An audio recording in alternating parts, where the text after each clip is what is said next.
Joining me now is celebrity and royal commentator Kinsey Schofield. Kinsey, some spicy tweets between Elon Musk and Ashley St. Clair have been uncovered following claims from St. Clair that the pair have had a child together. This would be Elon's 13th child, I think. The texts are a little bit tawdry. Do we have any confirmation yet of what is actually happening here? I mean, you're exactly right. I blush looking at the screen right now at some of those messages. It appears that there's a little bit of FOMO going on, and that might be one of the reasons why this is all kind of exploding at this point in time. Imagine being Ashley, watching Elon living his best life, sitting next to the president, and it just kind of, I'm sure that she feels a little bit excluded after procreating with him. But Elon, there are rumors he has a child with Amber Heard. We actually don't even know the total when it comes to Elon and his babies.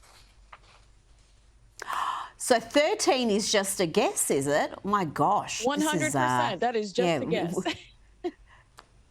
Well, yeah, exactly, because if there could be any number of baby mamas around the world who are just quietly raising their kids and not speaking with the New York Post. Now, an acquaintance of Ashley St. Clair has said that the reason why she went public with news of the pair's baby was because Elon Musk had ghosted her on Valentine's Day, and according to St. Clair, has been ghosting her ever since. The acquaintance, Kylie Kramer, made these claims on X. She wrote, "Seems like she wasn't getting what she wanted, was emotional and hurt on Valentine's Day and decided to parade her crazy on the front porch, thinking people would be sympathetic to her as a victim of a powerful, wealthy man." How reliable is this account? Because she doesn't seem like too much of a friend with those comments.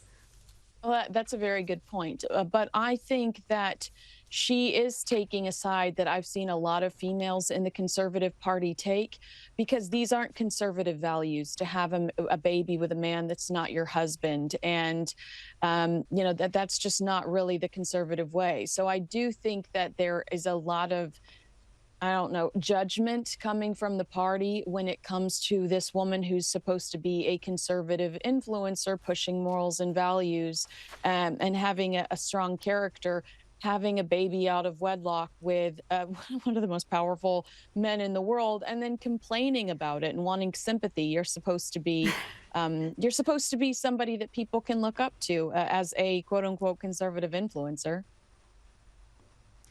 I don't think that's the issue. I don't think that's why they're having a go at her, because from what I understand, she already was a single mother before this child.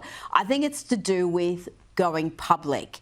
That's where the angst comes from about seeking attention or trying to make something that should be a private affair into, the tabloid news. So I think that's where there's a bit of heat. Whether that's fair or unfair is a discussion for another day. Let's talk about one of our favourite topics of the moment, the entire Blake Lively, Ryan Reynolds, Justin Baldoni catastrophe. A source who attended the recording of Saturday Night Live's 50th anniversary show told TMZ that Blake Lively and Ryan Reynolds were the talk of the entire evening. Many of the guests avoided them, and many of the guests were big Hollywood stars. And Blake has shared this intimate moment with alleged comedian Amy Schumer. According to a professional lip reader during this footage, Blake told Schumer, "I need this hug so much," before glancing over at her husband, Ryan Reynolds, and saying, "God help me. You're going to be okay," Schumer responded. They are projecting onto him. This saga isn't going to end anytime soon, is it, Kinsey? Because we've got multiple court cases. It's 5, the last I checked. And the joke Ryan Reynolds stands up and makes during the 3-hour special, the Saturday Night Live special, and you see the look on Kevin Costner's face. He's not amused. Kevin Costner, it looks like Kevin Costner thinks that this is in poor taste. But Ryan kind of makes a joke. "Why? What have you heard?" when asked if how he's doing. Yeah. You don't joke about sexual harassment. And now the reports are that Baldoni's team are just going to take that little clip and head on over into the courtroom a year from now and utilize that to prove that potentially, this is contradictory to Blake and Ryan's claim that they have all of this emotional distress over Justin Baldoni's behavior on the set of It Ends With Us. Now, let's turn our attention to Meghan Markle. She's had a rebrand of her lifestyle line. I'm devastated about this, Kinsey, because you know how much I've liked making fun of American Riviera Orchard, like the dumbest combination of names you've ever put together. It's like you gave the task to an 8-year-old child and said, come up with a fancy name. That's what they would come up with. So that's gone. It's now called As Ever.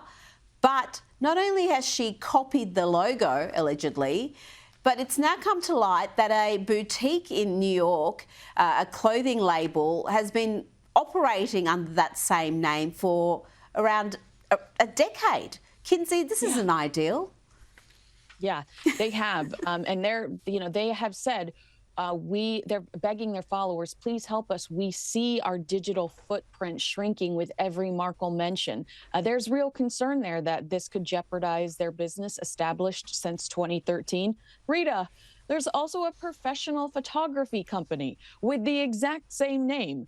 Does this woman not own a computer to do a quick Google search? She does not. Meghan doesn't even own the trademark yet for this. So you see how she rushes things with little to no due diligence. And it helps you to understand why she was not able to function properly within the structure of the British royal family, who go by the rules. There's protocols in places for a reason, and she just could not function in that structure.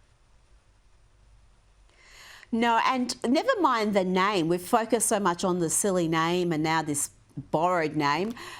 What is this website actually going to do? Because the last we heard, she'd moved about 3 jars of strawberry jam, gave them away to some prominent people, but there doesn't seem to be much product or services on offer on this website. So I don't know how much of a lifestyle brand it is yet.